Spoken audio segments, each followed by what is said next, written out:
কুকুর নিয়ন্ত্রণ হারিয়ে পড়ে গেছে সেই চিংড়ি নদীর পার।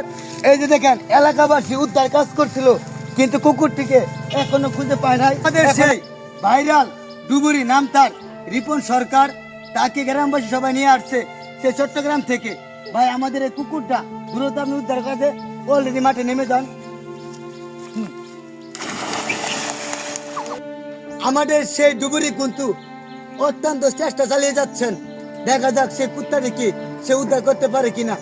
ডুবুরি আপনি আপনার কাজ চালান। আমাদের সেই ডুবুরি কিন্তু তার অত্যন্ত কাজ চালিয়ে যাচ্ছেন, সে পারবে কি আজ এই কুকুরটি এই উদ্ধার করার জন্য। দেখেন এখানে কিন্তু হাজার হাজার দর্শক ভিড় করছে, আপনারা সবাই দোয়া করবেন। এই কুকুরটি কিন্তু একজন লোকে পালতো, দৈনিক তার 1000 টাকা খাবার ছিল। কুকুরটি তার বাসার থেকে যে কোনো কারণে ছুটে এসে সে তার দৌড় নিয়ন্ত্রণ হারিয়ে সে এই চিংড়ি নদীর পাড়ে পড়ে যায়। তারপর আমরা ডুবুরি নিয়ে আসি, এলাকাবাসী চেষ্টা করছিলাম এই কুকুরটিকে উদ্ধার করার জন্য।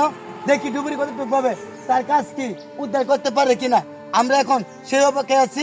আমাদের ডুবুরি দেখেন অলরেডি মাঠে কাজ করতেছে। আপনারা সবাই দোয়া করবেন যেন এই কুকুরটিকে পাওয়া যায়। আজ প্রায় এই কুকুরটিকে 3 দিন ধরে যাবৎ আমরা গ্রামবাসী চেষ্টা করেছিলাম, তবু কুকুর উদ্ধার করতে পারি নাই। তারপর থেকে অনেক টাকা খরচ করে আমরা ডুবুরিটি আনেছি। এই ডুবুরি কাজ কতটুকু সাকসেসফুল করতে পারে সেই অপেক্ষায় এখন আমরা আছি।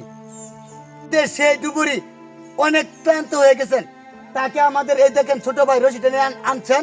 হ্যাঁ, তাকে এনে আমরা হয়তো সে নাস্তা পান করতে দিব, খাওয়ানোর পরে আবার আমরা সেই উদ্ধার কাজে নেমে যাব এবং এর পরবর্তীতে আপনারা দেখতে পারবেন তার কি ইতিহাস হয়। সবাই ভালো থাকবেন, ভালো লাগলে ভিডিওটা শেয়ার করবেন। আসসালামু আলাইকুম।